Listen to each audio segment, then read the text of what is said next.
કપિલ મુનિ ભગવાનનું પ્રાગટ્ય થયું છે।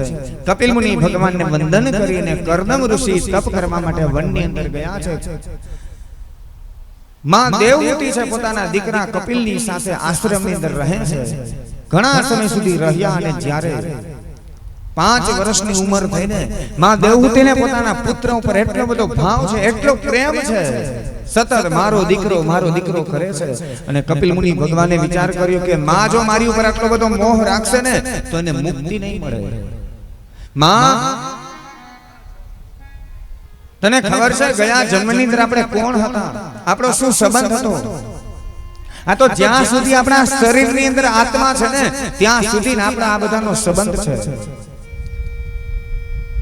કોઈ કોઈની માં નથી, કોઈનો દીકરો નથી, કોઈ બાપ નથી, કોઈ ભાઈ નથી, કાંઈક ઋણાનો બંધ બાકી હોય એટલા માટે આપણે બધા ભેગા થવું પડે છે। માં તારા આત્માનું કલ્યાણ કરી લે।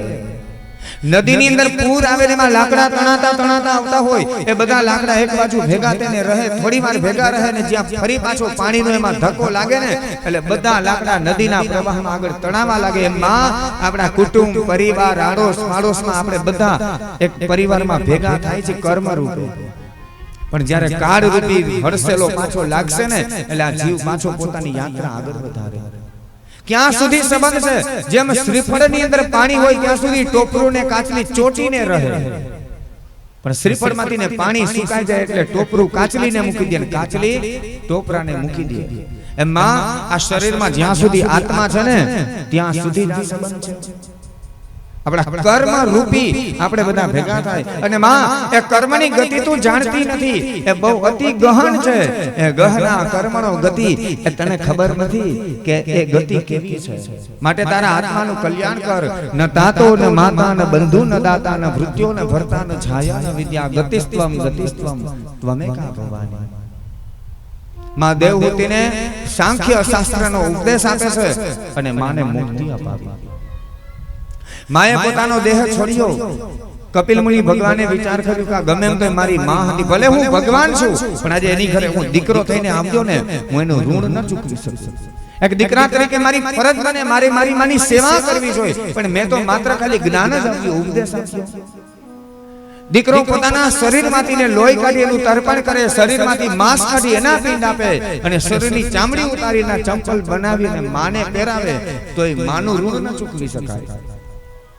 તો મારે મારી માની સેવા કરવી જોઈએ, મેં ખાલી જ્ઞાન આપ્યું।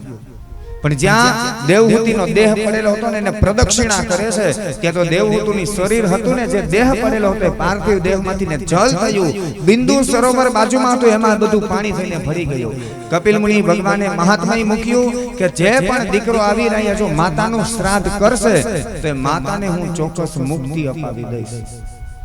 જેમ મારી માતાને મુક્તિ મળી એમ જ બધી માતાઓને મુક્તિ અપાવીશ। એટલા માટે માતાનું શ્રાદ્ધ છે ને એ સિદ્ધપુર પાટણ થાય છે, માતૃ શ્રાદ્ધનો ત્યાં મહિમા છે। પિતાનું શ્રાદ્ધ કરવું હોય તો ગયાજી જવું પડે। બિહારની અંદર ગયાજીની અંદર પિતાનું શ્રાદ્ધ થાય છે। બાળાભોળાનું શ્રાદ્ધ, નાના બાળકોનું શ્રાદ્ધ કરવું હોય ને તો અહીંયા બાલાચરી પાંડવોએ ત્યાં શ્રાદ્ધ કરેલું। બાળેશ્વર મહાદેવ, ભોળેશ્વર મહાદેવ છે જામનગરની બાજુમાં। સમસ્ત પિતૃના મોક્ષાર્થે તમારે જો કાર્ય કરવું હોય તો પ્રાચીના પીપળે ત્યાં સમસ્ત પિતૃનું કાર્ય થાય। એટલે ત્યાં કાર્ય કરો તો એનું વિશેષ મહત્વ છે। એનો અર્થ એવો નથી કે બીજે ક્યાંય તમે ન કરી શકો। આ પણ એક પિતૃ કાર્ય છે, ભાગવત કથા છે। ખાલી જો ત્યાં જ થતું હોય તો પ્રાચી જઈને સપ્તાહ કરવી પડે, ત્યાં જ શ્રાદ્ધ કરવા પડે। બિહારમાં થતું હોય તો ત્યાં જ કરવું પડે, એના સિવાય ક્યાંય ન થાય। પણ એવું નથી, તમે કોઈ પણ જગ્યાએ કાર્ય કરી શકો પણ ત્યાંનું વિશેષ મહત્વ હોય છે।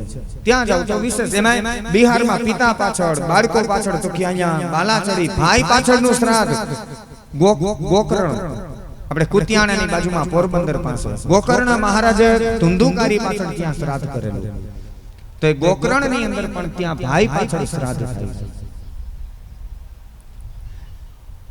તો ત્યાંનું વિશેષ મહત્વ હોય છે। બાકી તો તમે કોઈ પણ જગ્યાએ ગમે ત્યારે ગમે એટલી વખત શ્રાદ્ધ કર્મ કરી શકો છો। શાસ્ત્રનો તો એવો પણ નિયમ છે, માણસે દર 3 વર્ષે એક વખત પિતૃ કાર્ય કરવું જોઈએ। એક વર્ષે એક વખત દેવ કાર્ય કરવાનું, દર 1 વર્ષે એક વખત દેવ કાર્ય એટલે કે ઘરે નાની એવી સત્યનારાયણની કથા કરો, રાંદલના લોટા ચડો, બીજું વધારે કાંઈ ન કરો, કાંઈ વાંધો નહીં, ખાલી તમે ગોળણી જમાડી દો, રાંદલની પૂજા કરો, નાનો એવો કોઈ યજ્ઞ કરો, માતાજીનો યજ્ઞ કરો, તમે આ દેવ કાર્ય કહેવાય. દર 3 વર્ષે એક વખત પિતૃ કાર્ય કરવું જોઈએ. પિતૃ નિમિત્તે તર્પણ અને પિંડદાન ખાલી ભલે 2 માણસ બેસીને કરો, પણ આપણે તકલીફ એક પિતૃ કાર્ય જ્યાં શબ્દ આવે ને ત્યાં તો અરે અદા અમાર કુટુંબ ભેગું નતા, તો અમને તો નડે છે ને કરવું જ છે અમારે લે. અને ઘણા કોઈ પિતૃ નિમિત્તે કઈ કાર્ય કરે ને તો એ માણસો એમ કે પિતૃ છે ને માગે ને તો જ કરાય, નકર ન કરાય. અને ઘણા તો એમ કે પિતૃ જગાડાય નહીં. મને ખબર નથી કે પિતૃ ક્યારે સુઈ જાય ને ક્યારે જાગે ને કેમ જાગે, નહીં મને નથી ખબર. એટલે તમને કોઈને ખબર હોય કેજો, તમને જાણવા મળે ક્યારે. પણ કહેવાનો ભાવાર્થ છે કે અમે તમારું અનાજ ખાઈએ છીએ ને, તમે ખાલી 1 મુઠ્ઠી અનાજ મૂકો તો અમે તમારા ઋણી કે, એટલે અમારે શાસ્ત્રની વાત તમને કરવી જોઈએ. કરો કે ન કરો એ તમારા હાથની વાત છે. કહેવત છે નદી વહી જાણે, બ્રાહ્મણ કઈ જાણે.